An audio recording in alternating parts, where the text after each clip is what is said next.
Hey everyone, this is StarCraftDad and welcome to another replay review. This replay was sent to me by my friend GenDisarray, and he was asking for some constructive criticism on his qualifier for Season 3. That would be this game on Antigua Shipyard, Terran vs. Terran. He says that he's horrible at Terran vs. Terran and got kind of an initial panic attack when he saw the matchup, but we'll get to see whether he's indeed horrible at Terran vs. Terran or whether it's that panic attack that's causing him the trouble. So I'm going to go ahead and speed this up just a little bit to make sure we can get this video under the YouTube 15-minute limit, so you can see GenDisarray and his opponent both hanging back low on supply to build their walls. GenDisarray building his wall at the entrance to his natural, which is an interesting decision. Given that this map, a lot of these maps are pretty big in Season 3, and so it's kind of an interesting decision, both of these players deciding to go short on building SCVs and instead taking the time and the resources to build these walls immediately. I'm not sure that's really that important on a map this big. I don't think units will be able to make it across the map in time for that to be any trouble. They can focus instead on building SCVs to build up their economy instead. So you can see they're cruising along, building things. GenDisarray going ahead and building his, upgrading his command center to his orbital command, which is great, and going for double refinery, which is an interesting choice. So we should expect him to be building factories or starports pretty soon. Continuing to build marines out of this barracks, which is good as well. So you can see his opponent has gone ahead and starting to build a second barracks. So his opponent, you can tell, is already leaning towards, he hasn't expanded, he's leaning towards building more production structures to make more army units faster. GenDisarray can't see within the base because of this wall. But his opponent isn't trying to scout at all either. So you can see that his opponent's decision to make buildings that create units is giving him a supply advantage. He is ahead on army here, 6-6, and much higher on worker supply. So GenDisarray is going to take a hit. I mean, if you look at the resource counting station, they're pretty close.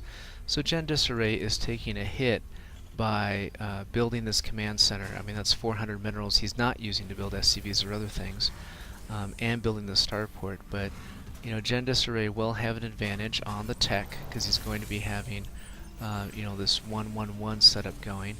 But if you look over here, his opponent is doing the same but building 2 starports instead, and putting a reactor on this barracks. His opponent will be able to make 2 marines at the same time, and a marine or marauder from this barracks here. So this is really going to be a test to see GenDisarray's decision to go for a macro game versus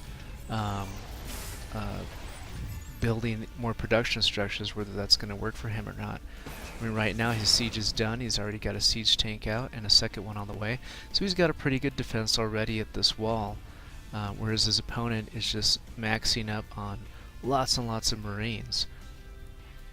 So at this point, I would say in the long game, GenDisarray is going to be way, way ahead, with 2 bases now running, 3 refineries running for gas.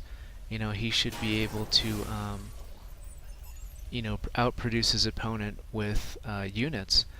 But then again, he's only on 3 unit-producing structures, and this barracks has not been active the entire time. And whereas his opponent has been, building away here, making lots of marines, and you can see he's building banshees now from both of these starports. So I mean, I think at this point, if I were to, I think economy-wise, GenDisarray is just fine. He's even building turrets defensively, which is great. He's got this engineering base so he can build the turrets. He could be researching upgrades. His money's just skyrocketing here off of these 2 expansions. So he's doing a great job of keeping the expansions busy. But this is his only attack with these 2 banshees, and this one banshee is actually going to do a lot of damage. But these 5 are going to come in and meet the missile turrets, and that investment in the turrets is paid off here. But you can see, GenDisarray has, 18, well now 10, some of these supply depots are being destroyed.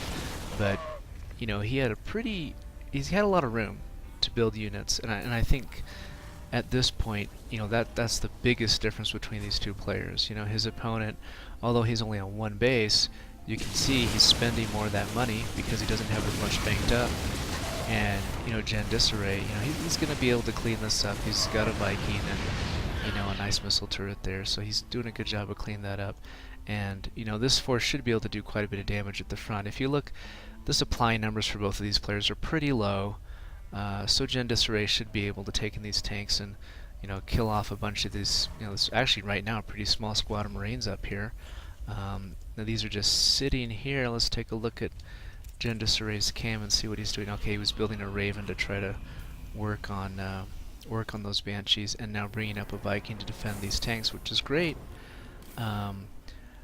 But again, you can see here, the production tabs are being kept pretty busy, but some of these numbers from his opponent are 2 Banshees at a time, 2-3 Marines at a time. So I think that's going to be his undoing here, is that with all of these production structures, now Monkey Man has 4 barracks, and it looks like he's going to have 3 with reactors, so he'll be able to make 7 Marines at a time compared to GenDisarray's 1. And although GenDisarray has lots of money, it's just he's not keeping up with it, keeping up with spending it. He took the risk of expanding early, has all of this money invested into, all this attention invested into keeping that money flowing, and really at this point he should be able to, just build tons of units, and instead he's caught micromanaging these units up here, losing 3 Vikings and a Raven, very expensive units, especially when he's only got 1 starport. Those units take a long time to build, and if we just pause for just a second and take a look at the income tab, you can see that GenDisarray has a massive income compared to Monkey Man, but if you look at the army supply count, he's at a massive disadvantage when it comes to army supply. He's even ahead on workers. He should be higher, much higher on the worker count, given the amount of money and time that he's had. But that was something that he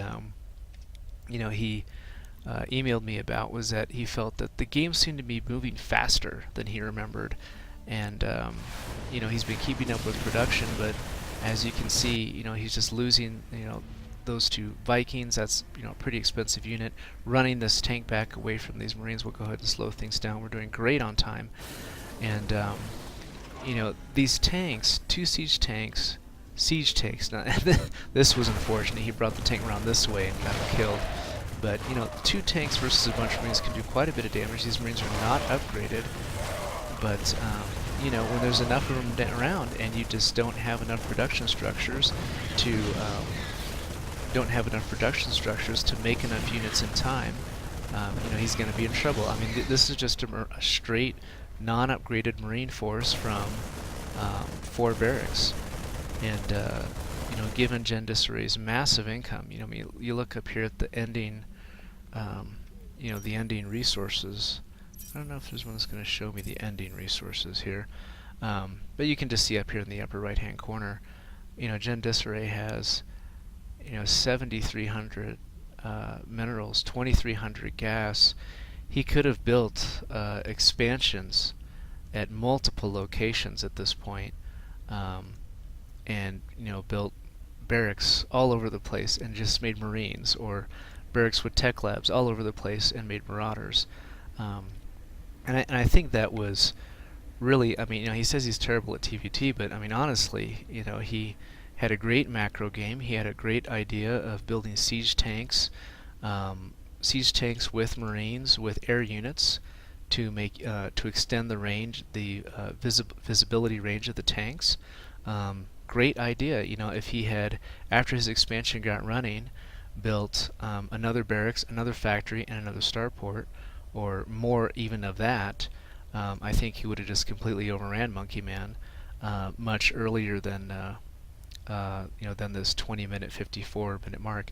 When he brought those tanks up to this front area, Monkey Man was in real trouble, and just imagine if he had brought in double that amount, or even just that amount of 4 tanks, that Banshee, and a bunch of Marines. He's had this barracks here pretty much the whole game, and had it been building Marines the entire time, he would have had, I don't know, maybe 36 Marines, and that would have ended the game up here, that instead of a large number of Marines ending the game down here.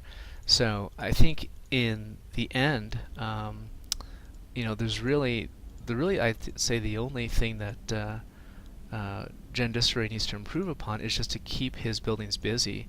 He kept his, at the very beginning of the game, he did a real good job of keeping these buildings busy, making units. But as the game progressed, he started slowing down on keeping up with the buildings. I mean, he was doing a great job building SCVs out of both of these command centers, but that slowed down, and we can tell that slowed down because if we take a look at his army supply tab, he's at 32 workers. It takes 30 workers to maximize one expansion, so he could have brought that count up to 60 had he just continued making workers. So I mean, really, I think the main thing is to play some more games and get adjusted to the faster speed setting, or just the speed of StarCraft 2, and I think he'll be just fine. If anything, you can look at this game and watch the replay and say, I should have won that. I should have won that overwhelmingly. And, just play again. Play again, build some more buildings, and get in some wins under that belt. And that's it. So that was a good replay review, and thanks GenDisarray for sending me the game.